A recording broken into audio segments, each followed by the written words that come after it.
Um noticiário para você pensar bem antes, durante e depois. Seu final de tarde com muita informação, leveza e bom humor.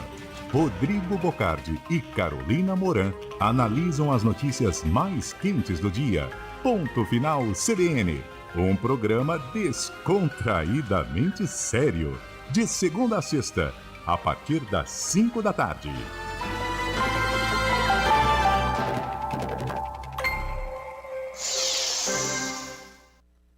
Debates do Povo. Oferecimento Recanto Verde Vida, residencial para idosos, 3476-9702.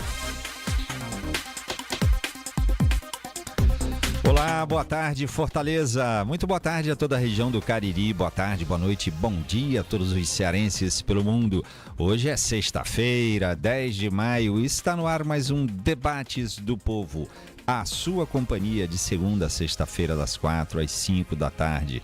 Em Fortaleza pela FM 95.5 e na Rádio Povo CBN Cariri pela FM 93.5. Ao vivo ainda no YouTube do Povo Online e no Facebook o Povo Online e o Povo CBN.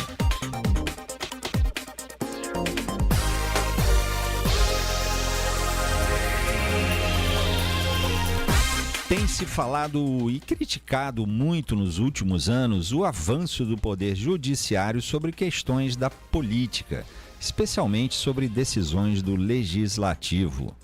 Mas não é só nesse campo que a justiça tem assumido um protagonismo cada vez maior.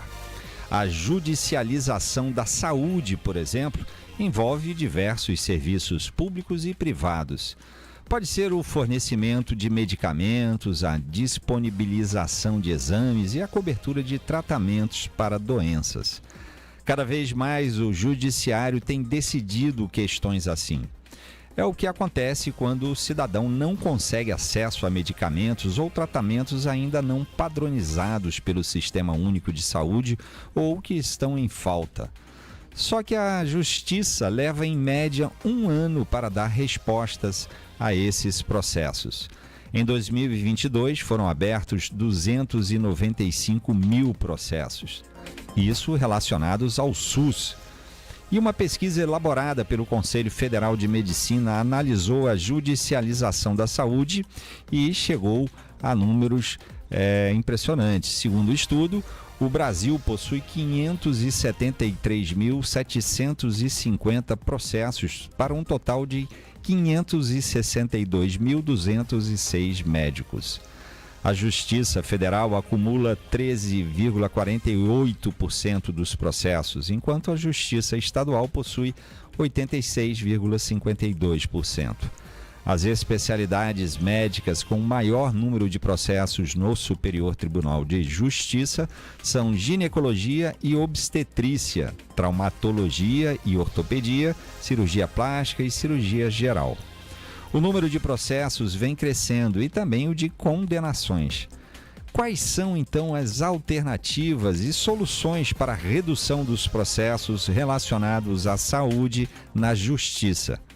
É sobre isso que vamos conversar hoje. Ao debate.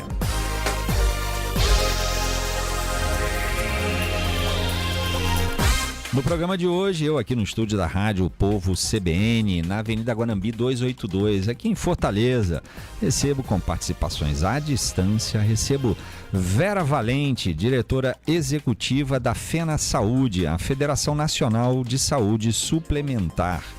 Recebo Rodrigo Falque Fragoso, advogado e doutor em Direito Penal pela USP.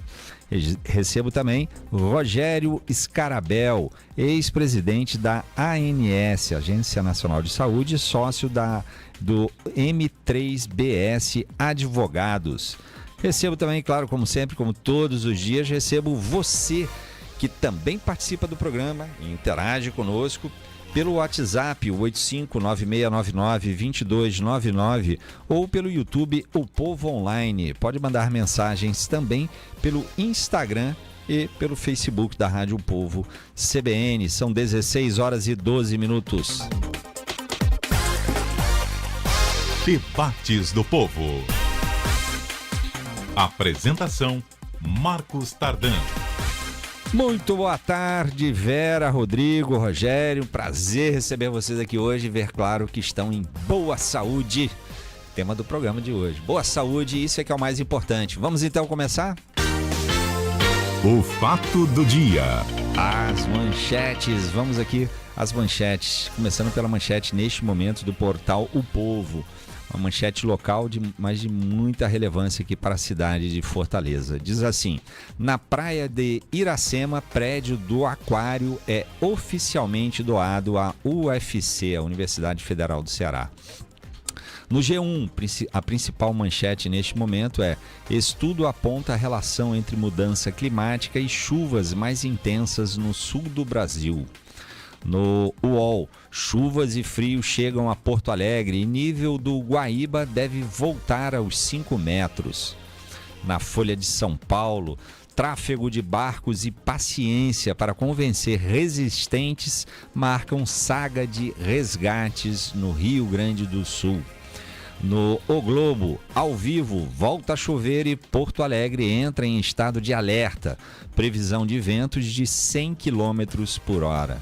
Finalmente, a manchete do Estadão. O pior passou após 2 anos de ressaca, diz Frederico Trajano, do Magazine Luiza. Muito bem, essas são as manchetes, neste momento, de alguns dos principais portais de notícias do país. E aí eu quero saber a opinião dos nossos convidados. Começando pela Vera Valente. Vera, e na sua opinião, qual o fato do dia, até aqui pelo menos, qual seria a sua manchete no seu portal de notícias? Pode ser uma dessas que eu li ou qualquer outra que você julgue a mais relevante. Nossa, vim falar de saúde, você já está me colocando como editora. Prazer em falar com você, prazer estar nesse programa em Fortaleza, aí no Ceará, terra da minha família, toda a minha família paterna é do Ceará. Uma satisfação estar participando desse programa, obrigada pelo convite.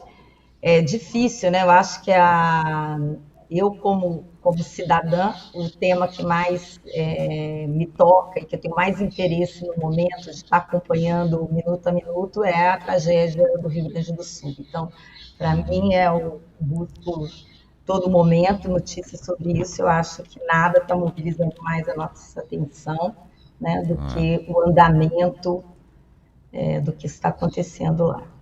Há alguns dias já que o país está mobilizado e atento para tudo que diz respeito a essa tragédia imensa no Rio Grande do Sul. Mas vamos lá. Rodrigo, e na sua opinião, Rodrigo, qual o fato do dia até aqui? Qual seria a sua manchete?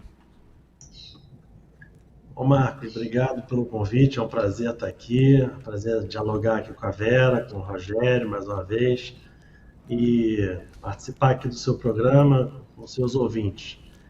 Eu também estou com a Vera, eu acho que não há fato mais importante no país hoje do que o que está acontecendo, infelizmente, lá no Rio Grande do Sul. Estamos todos aqui emanados aqui e procurando ajudar de alguma maneira lá. É uma situação realmente muito dramática. Eu colocaria talvez um outro fato que tem a ver com o segmento seguro, não de saúde, mas de seguro, que, só para mudar um pouco, sim, é a recriação do seguro DPVAT. Sim, sim.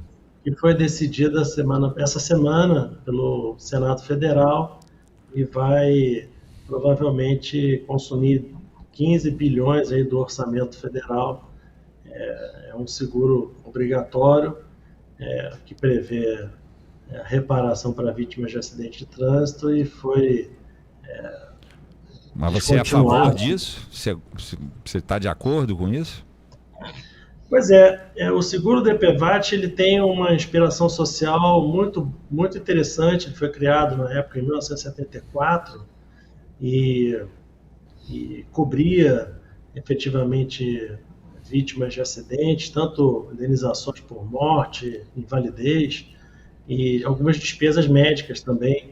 Servia como também uma forma de minorar o sofrimento dessas pessoas. Eu estou de acordo com a recriação desse seguro. Eu acho que ele é um valor assim, para o proprietário do carro baixo, e que beneficia muita gente que não tem condições, por exemplo, de custear um tratamento médico de melhor qualidade. Eu acho que ele ajuda também a desafogar o SUS também.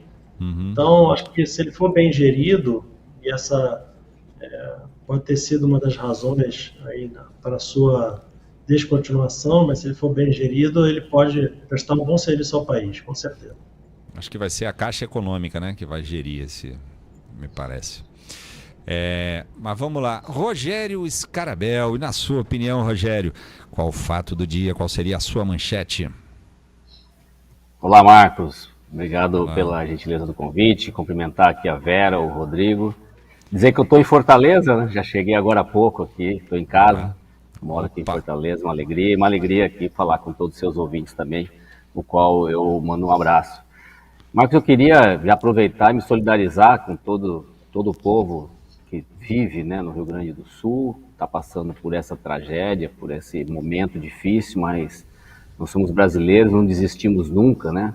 E penso que uma boa manchete seria: o setor de saúde suplementar demonstra resiliência ao superar os desafios e melhorar o acesso dos brasileiros ao serviço de saúde, né?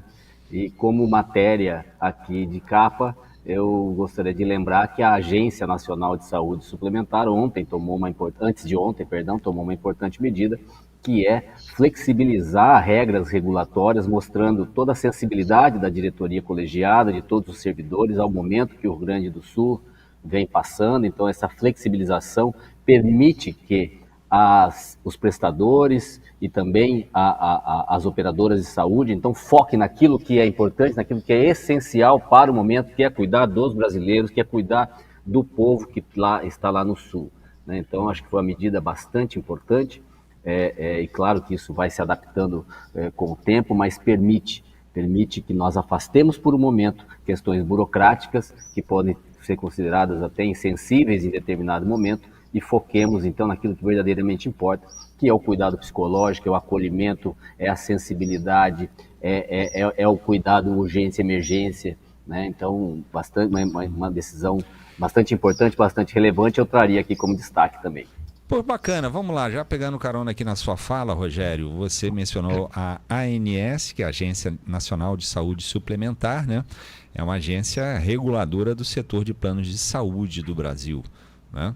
Como é que essa tragédia no Rio Grande do Sul impacta? Você mencionou aqui, mas se você pudesse dar um cenário assim um pouco mais preciso para quem está nos acompanhando, como é que uma tragédia dessa do Rio Grande do Sul impacta o dia a dia dos planos de saúde, especialmente, claro, imagino-os lá do Rio Grande do Sul?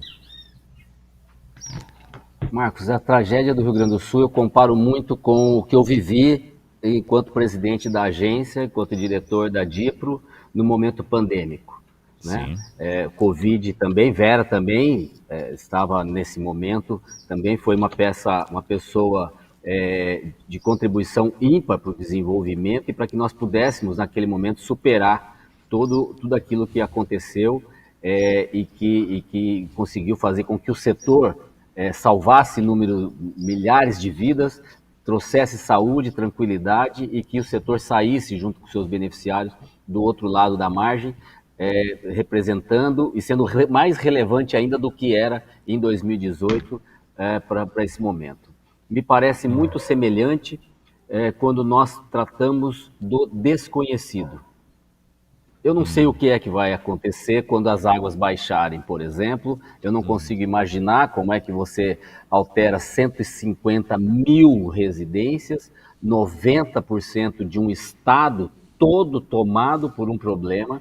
Então, eu diria que o desafio maior é o desconhecido. Então, tudo aquilo que foi calculado pelas operadoras, tudo aquilo que foi projetado pelas operadoras, e eu estou dizendo de recursos financeiros, recursos humanos, estrutura física, né? Eu estava conversando com as pessoas ontem, só tinha 2 hospitais em Porto Alegre que não foram atingidos pela água. Imagina o impacto disso e como é que isso vai ser devolvido à sociedade. Então isso requer não só resiliência, não só paciência, mas também recurso financeiro, estratégia de mobilização, muita sensibilidade né? Então, assim, e é de toda a ordem, né? Toda a ordem de impacto, e ainda não se sabe ao certo quando é que acaba. Então, isso me retrata muito a minha época de Covid, quando nós achávamos que era 30 dias, 52 dias, e foram passando-se os meses, e todo dia era uma novidade, a gente não dormia, 24 horas encontrando soluções para algo que a gente não conhecia, e todo dia tinha uma notícia diferente, me parece bastante. O que eu entendo, e aí sim, como sugestão, e Vera vai se recordar seguramente disso, o que eu fazia, o que nós fazíamos lá na agência, era reunir todos os representantes dos setores em uma mesa e decidimos juntos qual seria a coordenação para levar uma boa qualidade de atenção, o que aquele momento necessitava, independente de rol, de regra, de time, de aquisição, de valor, ou seja, todos decidiam em favor da sociedade. Eu penso que isso deve ocorrer, e certamente o que eu faria era sentar nesse momento importantíssimo, um momento dialógico, fundamental para isso. Vera, Rodrigo, não sei se vocês querem fazer alguma observação em cima dessa fala do Rogério. Aí a Vera já levantou o dedo, né? Mas diga lá então, Vera, fala. Então, eu gostaria, né? Como o Rogério falou, nós tivemos a oportunidade de trabalhar juntos, né? Eu, como diretora executiva da FENA Saúde, né? Liderando parte das operadoras aí num momento muito crítico, e o Rogério à frente da ANS. Existe um paralelo, né? A diferença é que agora é localizado, antes era algo nacional, e agora nós vivenciamos na época da Covid um baixo uso de hospitais, de exames e tudo, porque as pessoas estavam se isolando. Agora, como o Rogério mencionou, teve destruição, hospitais que tinham toda a parte elétrica de oxigênio na parte, no subsolo, e que foram as primeiras áreas a serem alagadas, então os hospitais ficaram impossibilitados de atender. Então, não é algo trivial para se reconstruir. As nossas operadoras adotaram uma série de medidas, entre elas conceder consultas à distância, teleconsultas gratuitas para qualquer um da população, não só orientações com relação à saúde, como também orientações do ponto de vista emocional, que foi algo que a gente vivenciou na Covid. Eu acho que agora também foi tão rápido, né, tão devastador tudo que aconteceu, a população está muito impactada, a gente está vendo muito essa questão emocional, então as operadoras se mobilizaram, sem falar de uma série de doações de água, doações de alimentos. Então, essa mobilização, ela está acontecendo. O pós-tragédia, né, que a gente sempre fica na expectativa, quando vai ser isso, né? Porque nesse caso, quando você vai escoar, como você começa a reconstruir praticamente um estado. Mas do ponto de vista de saúde pública, essa situação de alagamento, de umidade, traz uma enorme preocupação com relação a determinados tipos de doenças infecto-contagiosas. Então, certamente, o sistema de saúde vai ser bastante impactado por algumas doenças que não seriam comuns para a maioria da população, numa condição de normalidade, e junta-se a isso o período do frio, que é sempre um período de maior probabilidade, né, do adoecimento das doenças pulmonares. Então, realmente é um momento muito difícil do ponto de vista de todas essas variáveis. E um outro ponto, vocês não mencionaram, mas eu imagino que talvez esteja no radar também, é que num momento aí de reconstrução, de grande dificuldade financeira, muita gente vai deixar de pagar o plano de saúde também, né? Não sei se isso é uma possibilidade, o que deve impactar também aí os planos de saúde e os atendimentos.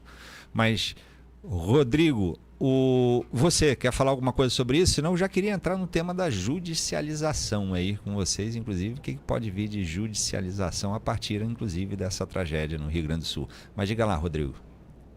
Bom, Marcos, eu acrescentaria, eu endosso todas essas falas dos meus colegas aqui, eles têm muito mais experiência nisso do que eu. A minha preocupação, puxando um pouco aqui a brasa para o meu lado, na área do sistema de justiça criminal, se relaciona mais à condição das pessoas que estão presas, sabe? Lá em Porto Alegre, a notícia que chega de lá é que o Presídio Central de Porto Alegre estaria completamente alagado, e os presos que já estavam em condição muito difícil lá, vivendo ainda uma dificuldade maior.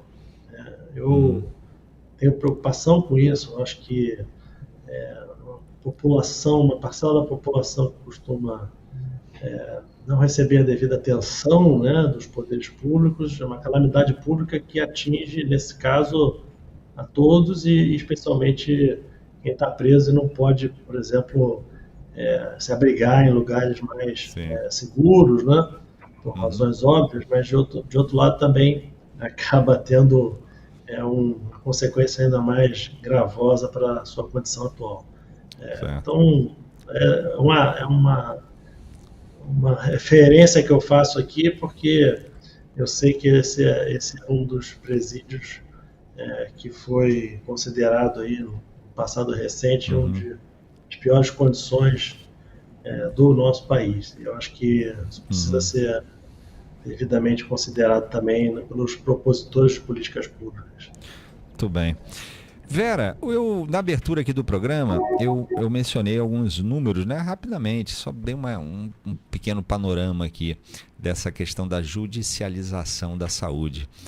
Como é que, claro, você pode, por favor, acrescentar, dar um panorama aqui mais claro para quem nos acompanha, mas eu te pergunto, como o mercado da medicina, né, como é que se prepara, como é que planeja essa judicialização da saúde, né? Eu vi ali que eu dei um número aqui de 500 e tantos mil processos e 500 e tantos mil médicos também no país, né? Cadê? Tá aqui. Segundo o estudo, o Brasil possui 573.750 processos para um total de 562 mil médicos.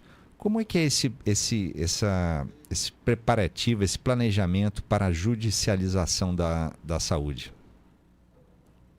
Então, na nossa opinião, a judicialização ela é a pior forma de acesso. Ela aumenta a iniquidade. Porque para você ter acesso ao sistema de saúde, você precisa ter não só capital financeiro, mas capital intelectual para esse acesso. Então, faz com que esse acesso ele fique muito mais elitizado. Então, ele é uma forma ruim. É uma jabuticaba brasileira, você não tem isso em outros países, porque o que acontece? Qual que é o conceito que está por trás da judicialização? É as pessoas buscarem por produtos, como você mencionou, às vezes não registrados ainda na Anvisa, ou produtos não incorporados. O que é o processo de incorporação? Ele existe tanto no SUS quanto na saúde privada. Você tem uma avalanche hoje de novidades chegando, né? Nós chamamos de tecnologias, né? Tratamentos, produtos até de origem genética, remédios, exatamente. Mas hoje temos terapias gênicas, coisas cada vez mais sofisticadas e cada vez mais caras, e não necessariamente melhores do que o que a gente tem, né? São coisas ainda quase experimentais. Então, o que os sistemas de saúde precisam fazer, seja ele público ou privado? Olha, eu tenho recurso limitado, temos recurso limitado, não temos? A limitação do SUS é o orçamento. A limitação da saúde suplementar é a capacidade das pessoas e das empresas pagarem o plano, né? Ou seja, se você tem um aumento muito grande de despesas, e aí os tratamentos, isso volta na forma de reajuste. Qual que é a melhor forma de você tomar a decisão em termos de alocar esse recurso? É você avaliar o que é melhor do ponto de vista de saúde, de entrega de valor em saúde, para a maioria das pessoas.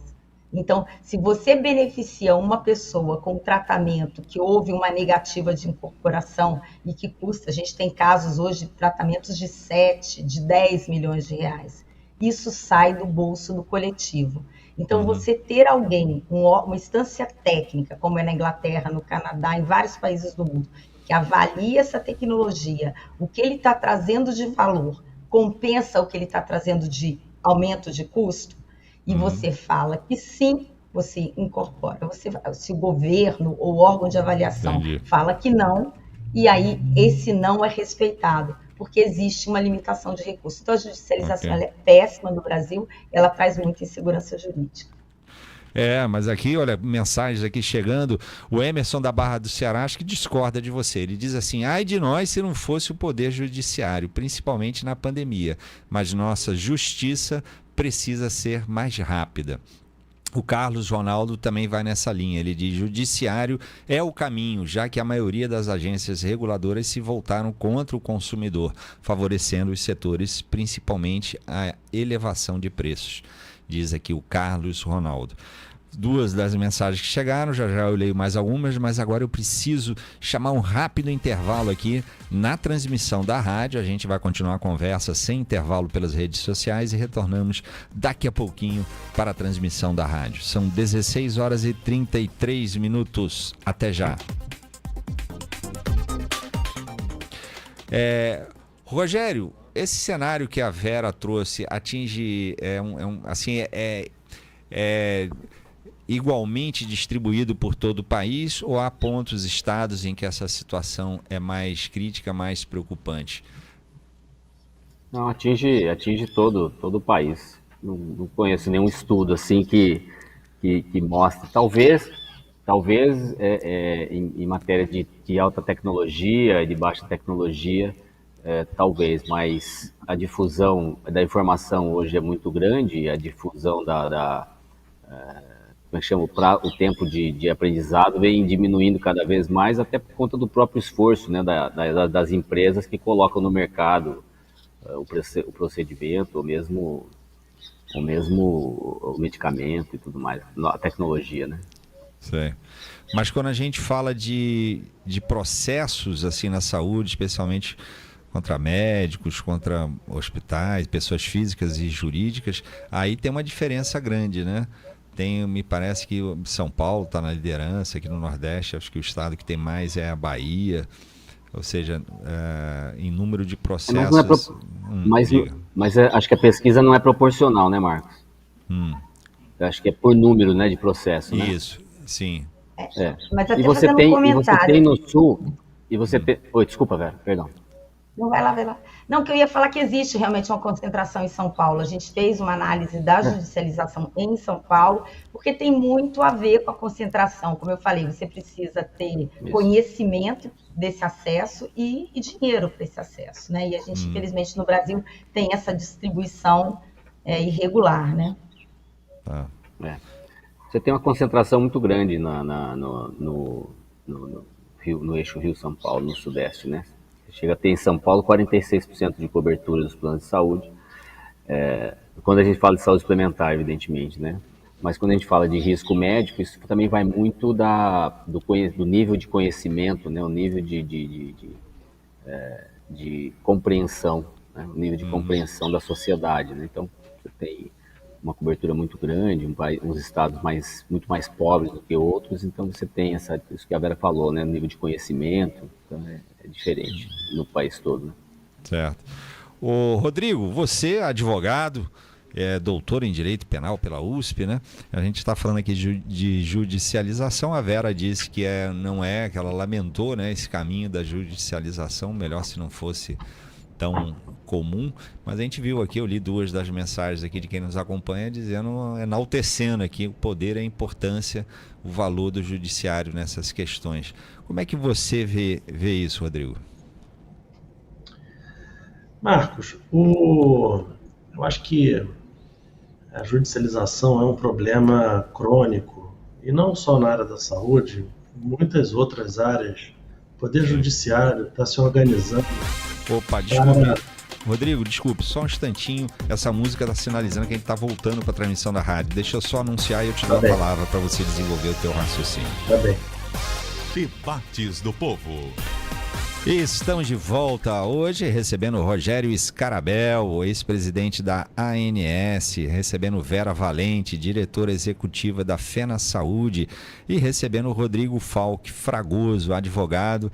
Ele estava começando a desenvolver aqui um raciocínio, eu perguntei sobre a questão da judicialização da saúde, e ele começou, né, Rodrigo, lembrando que é uma judicialização, eu mencionei também na abertura do programa, na política tem sido muito falado, mas você acha que essa questão da judicialização no país é algo que vai em várias áreas, é isso? Não só, e a saúde é uma delas, mas diga lá, Rodrigo.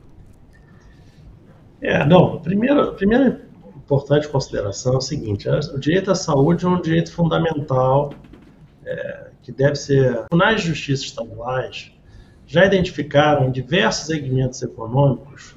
E desculpa, você falou justiça estadual porque é onde se concentra a maior parte desses processos, né? Muito mais na justiça estadual do que na justiça federal, me parece, né? Mas continue. Sim, mais de 80% desses processos tramitam na justiça estadual, né? E os tribunais têm núcleos de identificação de perfis de demanda, porque há situações em que existem recursos feitos de forma irresponsável, massificados, né, que não espelham efetivamente uma lide, uma disputa judicial real, que existem apenas para satisfazer esquemas que são esquemas muitas vezes fraudulentos.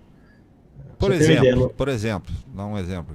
Por exemplo, no Tribunal de Justiça de São Paulo, você tem o NUMOPED, né, que é um núcleo de demandas, de perfis de demandas. Né? E, periodicamente, o NUMOPED ele edita um relatório mostrando quais são as demandas, quais são as áreas, os assuntos onde se encontram demandas repetitivas, né? E que muitas vezes não tem correspondência com uma lide. Enfim, a saúde, dos 9 temas do último relatório, 3 eram relacionados à saúde. Né? E o que a gente encontra, Marcos, aqui na área da saúde, muitas vezes, um uso abusivo do poder judiciário, porque em algumas situações, é claro que em muitas situações a pessoa efetivamente precisa de um atendimento de urgência e não encontrou eco no seu pleito lá junto à sua operadora, não haveria alternativa outra a não ser recorrer ao judiciário. Mas em muitos casos, muitos mesmo, a gente percebe que as demandas são ajuizadas sem nem haver tempo hábil para que a operadora responda, situações que não são marcadas por nenhuma urgência, né? E, no entanto, a judicialização ocorre até para satisfazer o interesse da clínica, não do paciente, ou do escritório de advocacia, não do paciente. Então, o que a gente tem que buscar é enxergar o paciente como centro das atenções e entender o que está por trás, às vezes, desses números absurdos de judicialização, que muitas vezes estão satisfazendo outros propósitos. Né? Então, acho que é preciso analisar com calma, o Poder Judiciário tem isso na pauta, e a saúde ela é uma das importantes áreas que precisa ser... E o que a Vera colocou é muito correto, porque ninguém gostaria de ter que recorrer ao Poder Judiciário. Então, é bem melhor tentar resolver administrativamente, tentar, através das ouvidorias, né, eventualmente fazer um procedimento de mediação. Há situações em que é possível dirimir conflitos. Quando há uma divergência médica, por exemplo, é possível dirimir isso fora do ambiente do judiciário. Judicializar é caro, judicializar demorado. Toma recursos do poder público, é demorado, né? E é ruim muitas vezes para o paciente e muito ruim também para as próprias operadoras. E Vera, o Rodrigo falou em uso abusivo do poder judiciário. Você concorda com isso? Mas e também, nesse caso, em havendo um uso abusivo do poder judiciário, a culpa é do judiciário ou é de quem aciona o judiciário e ele tem que, portanto, se manifestar mesmo? Não, certamente não é do judiciário, né? O judiciário é outra instância, né? Extremamente... com um acúmulo enorme de processos, não só na área da saúde, em várias áreas. O que o Rodrigo mencionou e a gente observa é, por exemplo, a pessoa vai hoje, eu não sei como é que é a realidade em Fortaleza, mas nós vivenciamos muito, por exemplo, aqui em São Paulo, clínicas, né, indo para essa área, o lado negro da força, clínicas muito voltadas para estética, emagrecimento, beleza, em que a pessoa chega com a carteirinha do plano de saúde e aí a clínica fala, olha, tudo que você fizer aqui, o seu plano de saúde paga. Inclusive, me dê seu login e senha do sistema da operadora, eu vou fazer tudo para te ajudar, para agilizar. E mais, você nem precisa pagar agora, você só vai pagar quando você receber da operadora o reembolso. Então, você tem aí, primeiro, iludindo a pessoa de que ela pode fazer procedimentos estéticos, botox, massagem, etc., pelo plano de saúde. O plano de saúde não cobre nada disso. Segundo, ao entrar no sistema da operadora, até eu gosto de comentar que você fornecer seu login e senha da operadora é pior do que o login e senha da sua conta bancária. Por quê? A sua conta bancária tem um limite, é o seu saldo. A operadora não. Então, é um cartão Infinity. Aí, quando ele compartilha isso, essa pessoa pode entrar no ambiente da operadora e colocar uma série de exames que são cobertos, mas que não serão realizados, para gerar um volume de dinheiro que vai pagar aquilo que não deveria ser coberto. Vai pagar tudo. E exames, inclusive, que custariam 1/10 num laboratório de análises clínicas, credenciado, fiscalizado. Então, é um canal em que o consumidor está sendo abusado, utilizado na sua boa-fé para fazer coisas erradas. E aí, indo na judicialização. Muitas vezes, nessa né, Rodrigo, nesse monte de papel que o consumidor recebe, né, para ter essas facilidades, tem, inclusive, procuração para acionar a justiça. Nós já tivemos caso de beneficiários que foram procurados, mas você entrou na justiça contra a operadora para fazer esse procedimento, por quê? Não, eu não entrei na justiça, não estou sabendo. Mas tá aqui, essa assinatura é falsa? O Rodrigo contou essa história ontem, né, Rodrigo, no nosso seminário. Essa assinatura é falsa? Não, é minha. Mas eu não sabia que eu estava assinando uma procuração. Então, tem leis de judicializar coisas que não estão no contrato. Esse é um problema, porque você contrata uma coisa e vai na justiça buscar uma coisa que você não tem direito. Então, isso é algo que é cultural e a gente precisa resolver. Mas tem o lado negro da força, que é tipo, você está sendo usado. Então, a mensagem é, não se deixe usar para um terceiro enriquecer às custas do seu plano de saúde. Rogério, e com essa fala da Vera e do Rodrigo, a gente fica com a impressão, quem está nos acompanhando, de que é um horror para o mercado ali de saúde, de planos de saúde, de clínicas, de médicos, enfim, por conta dessas dificuldades todas, esse aumento da judicialização da saúde. Mas, por outro lado, a gente vê também os planos crescendo, é um mercado super aquecido, enfim, os médicos me parecem muito bem remunerados. Não tem uma certa contradição aí? Eu penso que não há uma contradição, né? Acho que uma questão importante que nós precisamos entender é que esse é um setor econômico, né? Então ele tem uma forte influência na economia, no setor econômico. O que acontece com esse aumento dos custos é que vão aumentar as mensalidades, né? Então, assim, quando você vai fazer, por exemplo, a judicialização, você está pedindo algo de forma individual, mas que vai ter um impacto em todo o coletivo, né? Eu vi a fala do ouvinte, né, que é bastante importante, mas talvez a perspectiva nós poderíamos também explorá-la de uma outra maneira. Então, o quanto é possível suportar um valor externo que não trará qualquer benefício, seja para a sociedade, seja para o paciente. Então, o que se vê muito, primeiro que o rol, ele é muito extenso. Hoje, a Agência Nacional de Saúde Suplementar é a agência que incorpora mais rápido no mundo. E ela incorpora tudo aquilo que verdadeiramente traz um benefício para o paciente, para o beneficiário, para a sociedade. Então, quando você fala assim, mas por que tem judicialização? Eu não sei, às vezes uma pergunta que eu faria, se eu fosse, por exemplo, um juiz, é por que essa tecnologia não passou pela ANS para ser avaliada? O que tão de especial ela tem que não vai passar pela agência para ser avaliada? Porque a avaliação da agência é que traz segurança para a sociedade. Ela que traz verdadeiramente o impacto financeiro adequado àquilo que está sendo contratualizado. Nós temos que lembrar que o nosso pagamento é um pagamento pré. Ou seja, a formatação do valor é algo de uma previsibilidade, algo que está sendo calculado em cima de um rol que vai ser ofertado e dentro dos limites do contrato. Então, as decisões judiciais que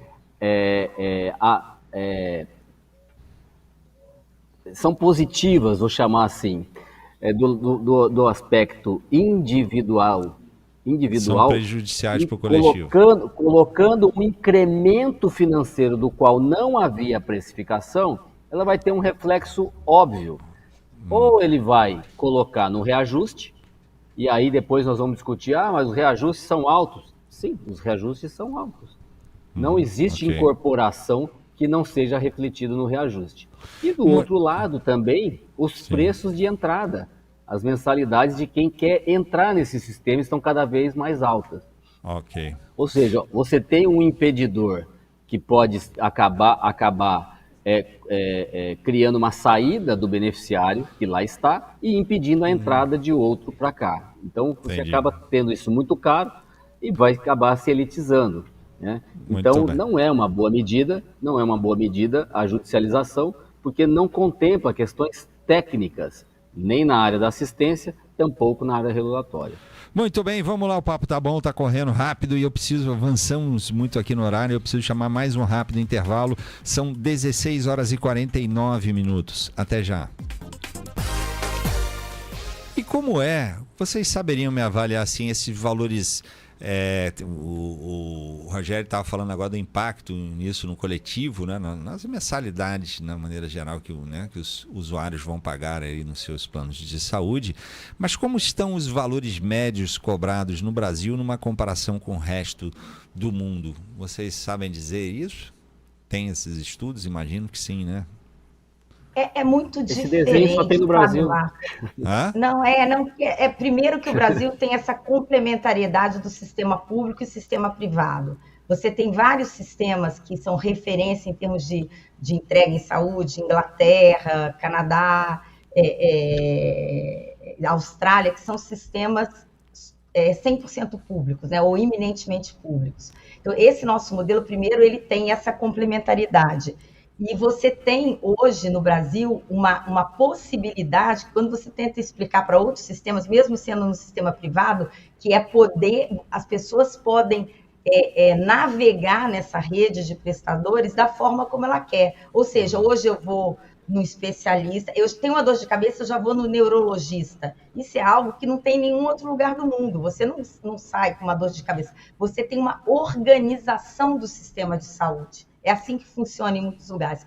E aí, por que eu estou dizendo isso com relação a preço? Como o Rogério falou, tudo se reflete no preço do plano. Se você quer ter uma rede com todos os prestadores, né, que você possa escolher, que você possa ir nos médicos que você quiser, fazer os exames que você quiser, e aí um dia você faz no laboratório A, no mês que vem você faz no laboratório B, as coisas não se comunicam, você não tem um prontuário único, e com isso você tem um enorme desperdício. Esse desejo da pessoa de fazer o que ela quer, onde ela quer, até com a narrativa de que eu pago o plano de saúde, eu tenho direito. Às vezes essa narrativa, inclusive, é para fraude.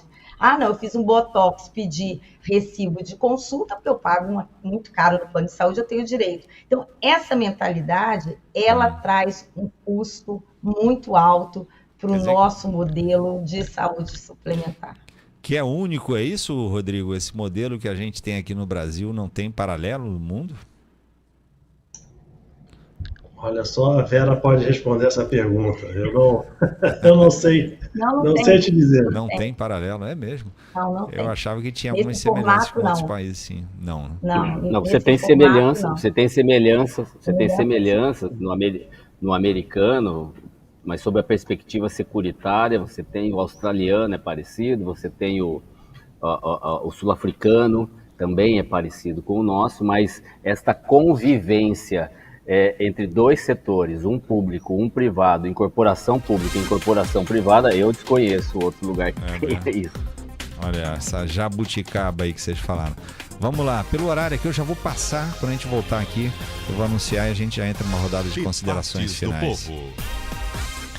Estamos de volta hoje recebendo o Rodrigo Falque Fragoso, recebendo o Rogério Scarabel, recebendo Vera Valente. Estamos falando sobre saúde, sobre judicialização da saúde, enfim, vários temas ligados aqui ao mercado de saúde, vamos chamar assim. Nem sei se vocês gostam dessa expressão, depois vocês podem me dizer se está correto, aí, se vocês gostam. Mas vamos lá, pelo horário aqui, eu vou fazer o seguinte, vou entrar aqui já na rodada de considerações finais. Vai dar aqui uns 2 minutos de fala para cada um. Tem o Emerson Macedo, manda mensagem também dizendo viva o STF. Aqui, o Rogério e a Vera estavam contando aqui há pouco pra gente que o sistema de saúde aqui no Brasil é único, é uma jabuticaba, né? Nenhum lugar do mundo tem essa complexidade do modelo brasileiro, né? Mas vamos lá, deixa eu entrar aqui. Rodrigo, começando com você, o que a gente não falou ainda sobre tudo isso que precisa ser dito antes da gente encerrar aqui o programa? Rodrigo. Bom, eu acho que o que precisa ser dito é que o consumidor deve sim buscar salvaguardar os seus direitos e buscar os seus direitos, mas deve, sobretudo, abrir os olhos para situações em que ele perceba algo que não está muito condizente com algo que não seja muito republicano. Vou dar um exemplo. A gente vê situações que dentistas e até médicos também sugerem cirurgias, procedimentos que não necessariamente são os mais adequados para a condição clínica do paciente, só porque terão, de alguma forma, uma vantagem das empresas fornecedoras de materiais, né, e equipamentos, materiais implantáveis, materiais especiais, e o consumidor, nessa situação, ele é hiper vulnerável. Você já tem uma condição clínica, né, já está fragilizado por isso, e ainda se vê envolvido enredado numa situação em que o prestador quer se aproveitar de você para enriquecer indevidamente.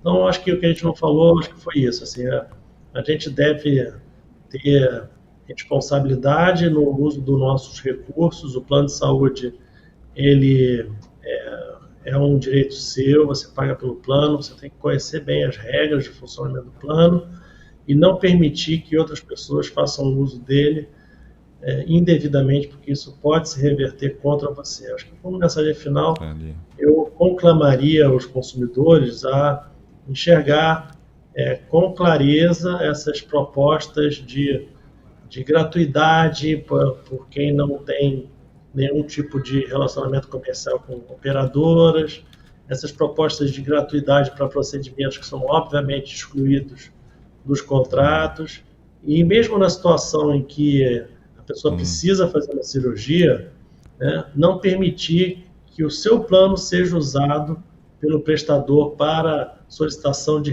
medicamentos, equipamentos em demasia, porque isso acaba agravando os prejuízos, acaba se voltando contra o consumidor no momento da renovação do seu plano pelo uso abusivo da sua pólice. Enfim, essa é a minha mensagem final de alerta para o público em geral.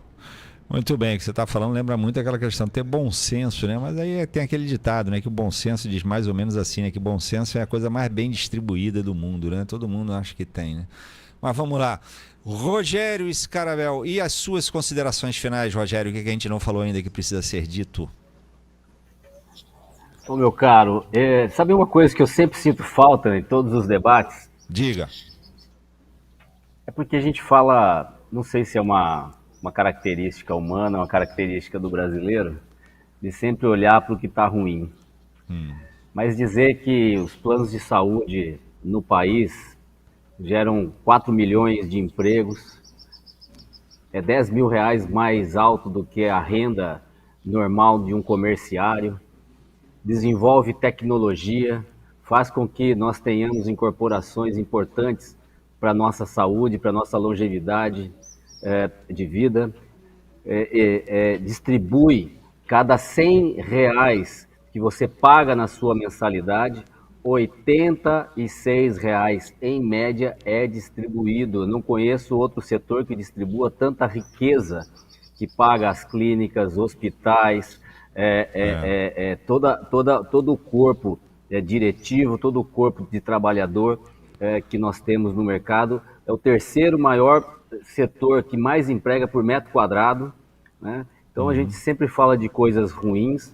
O setor de saúde suplementar realizou, só em 2022, 1,8 bilhão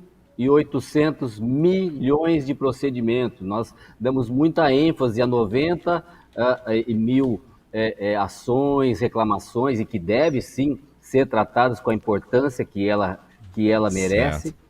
Deve sim ser investigado sobre todos os casos, todas as questões de fraude, desmandos e descaminhos que tem nesse setor, que é um setor como outro qualquer, que tem fraude também em todo o setor, mas que realizou só no ano de 2022 1,8 bilhão de procedimentos. Salvou inúmeras vidas, realizou inúmeras curas, né? Trouxe a recuperação, a reabilitação e ao setor produtivo inúmeras famílias. Uma incorporação de tecnologia, uma dispensação tecnológica por um plano de saúde, por um prestador. Ele não só salva a vida, mas ele muda a vida não só da pessoa, mas também da sua família. Acho que a gente fala muito pouco sobre isso esse lado também, positivo.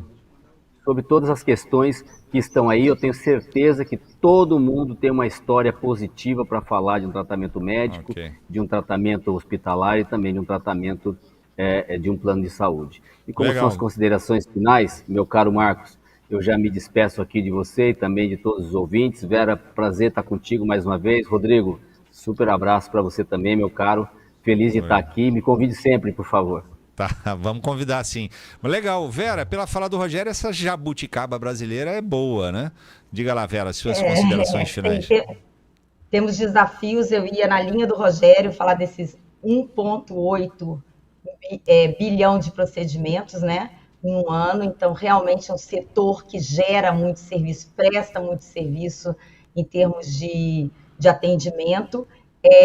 Só na pandemia, teve algum ouvinte que falou, né? Na pandemia tinha que entrar na justiça. Só na pandemia, as operadoras da FenaSaúde viabilizaram 600 mil internações, 30% delas em UTI, mais de 8 milhões de testes, 32 bilhões de reais em investimentos só na pandemia. Então, é um setor muito importante para a saúde do povo brasileiro. E a gente quer mais gente na saúde suplementar. Essa é a minha mensagem final. O objetivo das operadoras não é excluir, é incluir. Desde racionalizando o uso, racionalizando, né, tirando desperdício, tirando fraude e buscando produtos que caibam no bolso das pessoas. Você hoje tem 40 milhões de cartões desses de desconto em consulta no mercado brasileiro. Essa pessoa, ela não tem plano de saúde, mas ela quer muito ter acesso ao mercado privado e ela não tem proteção. Então, a gente quer realmente ajudar a criar um caminho para ter não um quarto da população, para ter metade da população brasileira com acesso à saúde privada. Muito bem, bacana, muito obrigado, legal demais o papo, muito obrigado Vera, muito obrigado Rogério, obrigado Rodrigo, muito obrigado a todos e todas pelo prestígio da sua audiência, da sua companhia, da sua interação conosco e convido a acompanhar daqui a pouquinho às 6h o Povo News no YouTube do Jornal O Povo. Aqui no Debates do Povo de hoje tivemos trabalhos técnicos de Adalto Rosa, Carlos Maxwell e Israel Paz, produção Alan Danta, Juliana Matos Brito e Letícia Lopes.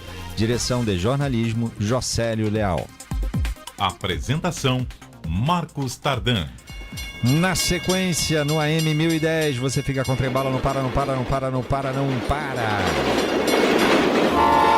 E no FM para Fortaleza e o Cariri, você fica com o repórter CBN, em seguida o ponto final. Um excelente fim de semana, muita saúde, paz e até segunda, até o próximo Debates do Povo. Valeu, tchau, tchau. Debates do Povo. Rádio O Povo CBN, ZYC 406, FM 95,5 MHz, Fortaleza, Ceará, CYV 391, FM 93,5 MHz, Rádio O Povo CBN, Cariri. Sexta-feira, 6 da tarde. Hora de afrouxar a gravata. Hora do fim